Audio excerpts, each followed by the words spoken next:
Hi everyone, welcome to SMD channel. Friends, ఈ రోజు నేను మీకు top 5 apps of the month అనేది తీసుకొచ్చాను. సో జూలై 2020లో వచ్చిన కొన్ని కొత్త యాప్స్ గురించి మనం తెలుసుకోబోతున్నాము. ఇక్కడ నేను 5 యాప్స్ అనేది సెలెక్ట్ చేశాను. సో ఇప్పుడు నేను మీకు ఆ యాప్స్ యొక్క కంప్లీట్ రివ్యూ అనేది ఇచ్చేస్తాను. సో ఫస్ట్ ఆఫ్ ఆల్ మనం అప్లికేషన్స్ చూసుకున్నట్లయితే మనకి మీ కంట్రోల్ సెంటర్ ఉంది. ఈ మీ కంట్రోల్ సెంటర్ అనే యాప్ అనేది మీరు సింపుల్గా ఇన్స్టాల్ చేసుకుని దానికి కావాల్సిన పర్మిషన్స్ అనేది ఇచ్చిన తర్వాత దీన్ని మీరు ఇక్కడ ఆన్ చేసుకుంటే సరిపోతుంది. మీకు ఈ మీ కంట్రోల్ సెంటర్ అనేది ఆన్ అయిపోతుంది. చాలా మందికి ఈ మీ కంట్రోల్ సెంటర్ అనేది నచ్చుతుంది కాబట్టి నేను ఈ యాప్ అనేది సజెస్ట్ అనేది చేస్తున్నాను. సో మీరు అలా సింపుల్గా స్వైప్ చేసి చూడండి. మనకి మీ కంట్రోల్ సెంటర్లో ఎలాగైతే నోటిఫికేషన్ కంట్రోల్ సెంటర్ అనేది ఉంటుందో ఇక్కడ కూడా మనకి అదే విధంగా ఉంటుంది. ఇక్కడ మీరు అడిషనల్గా కావాలి అనుకుంటే ఇక్కడ మీరు డ్రాగ్ చేస్తే చాలు మనకి ఇంకా అడిషనల్ ఆప్షన్స్ అనేవి వస్తాయి. మీ సిస్టమ్ నోటిఫికేషన్ బార్లో ఏదైనా ఒక ఫీచర్ కనుక ఈ మీ కంట్రోల్ సెంటర్లో ఉంటే మనకి వీళ్ళు కస్టమైజేషన్స్ లాంటివి కూడా ప్రొవైడ్ అనేది చేస్తున్నారు. ఇక్కడ ఉన్న పెన్సిల్ మీద మీరు ట్యాప్ చేసినాక మీకు ఇక్కడ చూడండి మీకు ఎటువంటి షార్ట్ కట్స్ కావాలనేది మీరు ఇక్కడ ప్లస్ బటన్ అనేది ట్యాప్ చేసుకుని ఆన్ అనేది చేసుకోవచ్చు. ఏమేమి అవసరం లేదో వాటిని మనం ఇక్కడ రెడ్ కలర్ దాన్ని ప్రెస్ చేసి రిమూవ్ అనేది చేసుకోవచ్చు. ఈ విధంగా మనం సింపుల్ కస్టమైజేషన్స్ అనేది చేసుకోవచ్చు.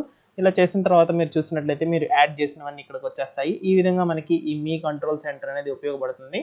అండ్ నెక్స్ట్ ఇక్కడ మనం బ్రైట్నెస్ చూసినట్లయితే మీకు ఇక్కడ సింపుల్గా స్వైప్ చేస్తే చాలు మీకు బ్రైట్నెస్ అనేది ఈ విధంగా ఉంటుంది. ఇక్కడ నేను డార్క్ మోడ్ అనేది యూస్ చేస్తున్నాను. సో నేను ఇక్కడ డార్క్ మోడ్ అనేది రిమూవ్ చేసిన తర్వాత మనం మీ కంట్రోల్ సెంటర్లో చూడొచ్చు మనకి ఇది కలర్ఫుల్గా ఉంటుంది. అండ్ నెక్స్ట్ మనం స్వైపింగ్ ద్వారా ఈ బ్రైట్నెస్ లాంటివి ఈజీగా మనం కంట్రోల్ అనేది చేసుకోవచ్చు. సో ఎవరికైతే ఈ మీ కంట్రోల్ సెంటర్ అనేది ఇష్టం ఉండి వాళ్ళు షామీ మొబైల్ అనేది యూస్ చేయట్లేదో వాళ్ళు దీన్ని ఈజీగా యూస్ చేసుకోవచ్చు. నెక్స్ట్ నేను చూస్ చేసిన యాప్ ఏంటి అంటే ఫ్లోటింగ్ నోట్స్ అనమాట. ఈ ఫ్లోటింగ్ నోట్స్ ఏం లేదు ఫ్రెండ్స్, మీరు ఏదైనా సరే నోట్స్ కావాలంటే రాసుకోవచ్చు. ఈ యాప్ కూడా మీరు సింపుల్గా ఇన్స్టాల్ చేసుకొని సో ఇక్కడ మీరు ఏమైనా కావాలనుకుంటే చాలు మీరు సింపుల్గా ఇక్కడ రాసుకోవచ్చు. సో ఇక్కడ నేను ఒక టెక్స్ట్ అయితే రాశాను. రాసిన తర్వాత ఓకే ప్రెస్ చేసేయండి. సో ఓకే ప్రెస్ చేసిన తర్వాత ఇక్కడ మీరు వచ్చినట్లయితే మనకి ఇక్కడ హాయ్ ఎస్ఎన్టీ అని చెప్పి ఇక్కడ చూపిస్తుంది. సో ఇది మీకు డిఫరెంట్గా ఉంటుంది. మీకు కావాలంటే దీని యొక్క ట్రాన్స్పరెన్సీ పెంచుకోవచ్చు, తగ్గించుకోవచ్చు. ఇందులో మనకి కలర్స్ కూడా ఉంటాయి ఫ్రెండ్స్. మీరు కావాలంటే కలర్స్ లాంటివి చేంజ్ చేసుకోవచ్చు. మీకు కావాల్సిన డిఫరెంట్ కలర్స్లో ఇది అవైలబుల్గా ఉంటుంది. అండ్ మీకు కావాలి అనుకుంటే ఇక్కడ మనకి కొన్ని స్టిక్కర్స్ లాంటివి వీళ్ళు ఇచ్చారు. ఇవి ఏమైనా కావాలి అనుకుంటే ఇవి మనం యాడ్ చేసుకుని ఓకే చేసుకోవచ్చు. ఓకే చేసుకున్న తర్వాత మనకి చాలా నోట్స్ యాప్స్ అయితే ప్లేస్టోర్లో ఉంటాయి. అందులో మనం నోట్స్ రాసుకుంటాము. అలాగే మన మొబైల్లో కూడా ఒక నోట్స్ యాప్ అనేది అన్ని మొబైల్స్ మ్యాండేటరీగా ఇస్తూ ఉంటాయి. కానీ నేను దీన్ని ఎందుకు సజెస్ట్ చేస్తున్నానంటే ఈ నోట్స్ యాప్లో ఉన్న స్పెషాలిటీ ఏంటంటే మనం ఏదైనా అప్లికేషన్ అనేది ఓపెన్ చేసామనుకోండి మనకి ఈ నోట్స్ ఏదైతే ఉందో అది మనకి బ్యాక్గ్రౌండ్లోకి వెళ్ళదనమాట. డైరెక్ట్ మనకి ఇక్కడే ఉంటుంది. మనం బ్యాక్ ప్రెస్ చేసినా కూడా అది అక్కడే ఉంటుంది. మీరు ఫేస్బుక్, వాట్సాప్, ఇన్స్టాగ్రామ్ ఏం వాడినా కూడా సరే మనకి ఈ నోట్స్ యాప్ అనేది ఈ విధంగానే ఉంటుంది. అలా అని చెప్పి మీరు అడ్డంగా ఉంటుందని అనుకోవసరం లేదు. దీన్ని మీరు ఏదైనా మూల పెట్టేసుకుని మనం ట్రాన్స్పరెన్సీ అనేది బాగా తగ్గించుకుంటే చాలు. ఇప్పుడు మనం చూడండి ట్రాన్స్పరెంట్గా మారిపోయింది. సో మీరు ఎప్పుడు ఏదైనా ఒక ఇంపార్టెంట్ వర్క్ అనేది గుర్తుపెట్టుకోవాలి అని అనుకుంటే మనం ఈ అప్లికేషన్ అనేది యూస్ చేసుకుని అక్కడ మనకు కావాల్సిన నోట్స్ అనేది రాసుకోవచ్చు. ఇది మనకి చాలా బాగా ఉపయోగపడుతుంది. నెక్స్ట్ నేను సెలెక్ట్ చేసిన యాప్ ఏంటి అంటే లాక్ స్క్రీన్ ఐఓఎస్ నోటిఫికేషన్స్ అనమాట. చాలా మంది ఐఓఎస్ మొబైల్స్ అనేది యూస్ చేస్తూ ఉంటారు కదా. అందులో నోటిఫికేషన్స్ అనేది ఏ విధంగా వస్తాయి మీకు కూడా తెలుసు. అది చాలా బ్యూటిఫుల్గా అండ్ అట్రాక్టివ్గా వస్తూ ఉంటాయి. సో మీరు ఇందులో అదే విధంగా నోటిఫికేషన్స్ అనేది మీ యొక్క ఆండ్రాయిడ్ మొబైల్లో కూడా పొందొచ్చు. ఈ అప్లికేషన్ అనేది డౌన్లోడ్ చేసుకుని దీన్ని టర్న్ ఆన్ అనేది చేసుకోండి. సో చేసుకున్న తర్వాత మీకు లాక్ స్క్రీన్ అనేది అడుగుతుంది. ఇక్కడ మనం లాక్ స్క్రీన్ వచ్చేసి మనం ఏదైతే అప్లికేషన్ డౌన్లోడ్ చేసుకున్నామో దాని పర్మిషన్ అనేది అలా చేసేస్తే ఇప్పుడు చూడండి నా యొక్క మొబైల్ అనేది కంప్లీట్గా ఆండ్రాయిడ్ నుంచి ఐఓఎస్ లుక్ అనేది వచ్చింది. ఇవన్నీ ఏంటంటే నా మొబైల్కి ఉన్న ప్రెజెంట్ నోటిఫికేషన్స్ అనమాట. సో ఒక్కొక్కటి స్వైప్ చేశాను, ఇక్కడ ఓపెన్ అనేది వచ్చింది. అలాగే మీరు లెఫ్ట్ స్వైప్ చేస్తే వ్యూ లేదా క్లియర్ ఆల్ అనే ఆప్షన్ అనేది వస్తుంది. ఈ విధమైన లాక్ స్క్రీన్ అనేది మనం యాక్చువల్గా ఐఓఎస్లో మాత్రమే చూస్తాము. కానీ ఇదే ఫీచర్ని మనకి ఈ అప్లికేషన్ కూడా ప్రొవైడ్ చేస్తుంది. ఎవరైనా సరే ఆ నోటిఫికేషన్స్ని కనుక మిస్ అవుతున్నట్లయితే మీ ఆండ్రాయిడ్ మొబైల్లో కూడా ఈ నోటిఫికేషన్ లుక్ అనేది మీరు ఈజీగా పొందొచ్చు.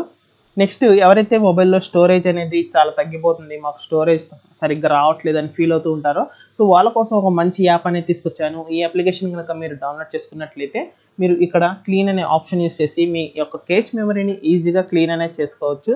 అండ్ నెక్స్ట్ మనకి ఇక్కడ ఈ యాప్లో నాకు చాలా బాగా నచ్చిన విషయం ఏంటి అంటే ఏ అప్లికేషన్ ఎంతెంత మెమరీని యూస్ చేసుకుంటున్నాయో చాలా క్లియర్ కట్గా ఎక్స్ప్లెయిన్ అనేది చేశారు. ఇక్కడ మీరు చూడొచ్చు నా మొబైల్ వచ్చేసి 64 GB వేరియంట్ అయితే ఇక్కడ మనకి టోటల్ మనకి సిస్టమ్ అనేది యూస్ చేసుకున్నది పోగా 53 GB అనేది మిగిలింది. అండ్ ఎంత ఖాళీగా ఉందని చెప్పి చెప్తుంది. And next a type of ఫైల్స్ని యూస్ చేసుకున్నాము మెమరీకి అని చెప్పి చూపిస్తుంది. ఇక్కడ నాకు ఇమేజెస్కి 8.2 GB ఉందంట. అండ్ నెక్స్ట్ వీడియోస్కి 1.5 GB అండ్ మ్యూజిక్కి ఇలా ఏ విధంగా ఉంది. ఇక్కడ ఆప్షన్స్ ఉన్నాయి డ్రైవ్ యూసేజ్ అని చెప్పి. ఇదైతే నాకు చాలా బాగా నచ్చింది. ఇక్కడ డ్రైవ్ యూసేజ్ అయితే చూడండి మీరు 11.58 GB అనేది నేను యూస్ చేసుకున్నాను. అండ్ నెక్స్ట్ ఇక్కడ నాకు మేజర్గా వాట్సాప్ ఎంత యూస్ చేసుకుంది చాలా గ్రాఫికల్గా అయితే వీళ్ళు రిప్రజెంట్ చేశారు.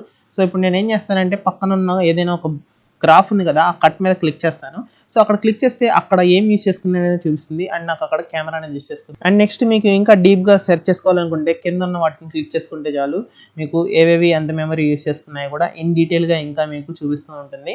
అంటే ఫోల్డర్ బై ఫోల్డర్ మనకి ఎంతెంత మెమరీ యూస్ చేసుకున్నాయి, అందులో ఏ టైప్ ఆఫ్ ఫైల్స్ ఉన్నాయో కావాలంటే మీరు ఇక్కడ ఫైల్స్ కూడా చూసుకోవచ్చు. సో ఇక్కడ మీకు ఫైల్స్ యొక్క డేటా ఉంటుంది. సో ఫ్రెండ్స్, ఈ విధంగా నాకు గ్రాఫికల్ గా రిప్రజెంట్ చేయడం అనేది చాలా బాగా నచ్చింది. మనకి ప్రతి ఒక్క మెమరీ అనేది ఏ అప్లికేషన్ లేదంటే ఏ ఫోల్డర్ ఎంతెంత మెమరీ అనేది యూస్ చేసుకుంటున్నాయో నాకు క్లియర్ కట్ గా ఈ అప్లికేషన్ ద్వారా అర్థమవుతుంది. కాబట్టి మీరు కూడా ఈ అప్లికేషన్ అనేది డౌన్లోడ్ చేసుకుంటే మీకు ఏ అప్లికేషన్ ఎంత మెమరీ యూస్ చేస్తున్నాయో ఈజీగా తెలిసిపోతుంది. కాబట్టి మీకు అన్నెసరీ ఏదైతే ఉంటుందో వాటిని డిలీట్ చేసేసుకుని మీరు ఈజీగా మీకు కావాల్సిన మెమరీ అనేది గెయిన్ చేసుకోవచ్చు, మీ మొబైల్ని ఫ్రీగా ఉంచుకోవచ్చు. అలాగే మనం నెక్స్ట్ అప్లికేషన్ అనేది చూద్దాం ఫ్రెండ్స్. ఈ నెక్స్ట్ అప్లికేషన్ ఏంటంటే AMOLED పిక్స్ అనమాట. నేను చాలా డేస్ నుండి ఏంటంటే డార్క్ మోడ్ అనేది యూస్ చేస్తున్నాను. సో డార్క్ మోడ్ ఏం చేస్తుందంటే మన కలర్స్ని తగ్గించి మనకి బ్యాటరీ పవర్ అనేది ఎక్కువ వచ్చేలా చేస్తుంది. దాంతోపాటు మనం డార్క్ మోడ్ అనేది యూస్ చేసినప్పుడు దానికి తగ్గ వాల్ పేపర్స్ లాంటివి కానివ్వండి అవి యూస్ చేయాల్సి ఉంటుంది. నాకు ఈ అప్లికేషన్లో అయితే చాలా అంటే చాలా వాల్ పేపర్స్ నచ్చాయి అండ్ ఇవన్నీ ఎస్పెషల్లీ నాకు డార్క్ మోడ్కి చాలా యూస్ఫుల్గా ఉన్నాయి. మీరు కూడా ఒకసారి ఈ అప్లికేషన్స్ని చూడొచ్చు మనకి. సో ఇక్కడ మనకి జోకర్ దగ్గర నుంచి మార్వెల్ అవెంజర్స్ అందరూ ఉంటారనమాట, వీళ్ళందరూ వాల్ పేపర్స్ ఉంటాయి. అండ్ కావాలంటే ఇక్కడ మనకి చాలా కేటగిరీస్ కూడా ఉన్నాయి. మీరు కావాలంటే ఈ డిఫరెంట్ కేటగిరీస్ నుండి మీకు నచ్చిన వాల్ పేపర్స్ అనేవి సెలెక్ట్ అనేది చేసుకోవచ్చు. అండ్ ఇక్కడ చూడండి మనకి నెట్ఫ్లిక్స్ నుండి డార్క్ వెబ్ సిరీస్ ఉంటుంది కదా, దానికి సంబంధించిన వాల్ పేపర్స్. అండ్ నెక్స్ట్ ఇక్కడ మనకి కొన్ని క్యారెక్టర్స్ కూడా ఉంటాయి, ఆ క్యారెక్టర్స్ సంబంధించిన వాల్ పేపర్స్ ఉంటాయి. ఎస్పెషల్లీ ఇందులో మనకి ఏంటి అంటే 4K వాల్ పేపర్ సపోర్ట్ కూడా ఉంటుంది. మీరు వాల్ పేపర్స్ అనేవి 4Kలో కూడా డౌన్లోడ్ అనేది చేసుకోవచ్చు. కాబట్టి మీకు కనుక ఈ వాల్ పేపర్ యాప్ కనుక కావాలనుకుంటే దీన్ని కూడా మీరు డౌన్లోడ్ అనేది చేసుకోవచ్చు. ఇది ఫ్రెండ్స్ ఓవరాల్గా నేను జూలై మంత్ సెలెక్ట్ చేసిన టాప్ 5 యాప్స్ అనమాట. ఈ అప్లికేషన్స్లో మీకు ఏ అప్లికేషన్ అనేది బాగా నచ్చిందో కింద కామెంట్ సెక్షన్లో కామెంట్ అనేది చేయండి. ఈ వీడియో కనుక మీకు నచ్చినట్లయితే లైక్ చేయండి, మీ ఫ్రెండ్స్ అందరితో షేర్ చేయండి అండ్ SND ఛానల్ని సబ్స్క్రైబ్ చేయండి.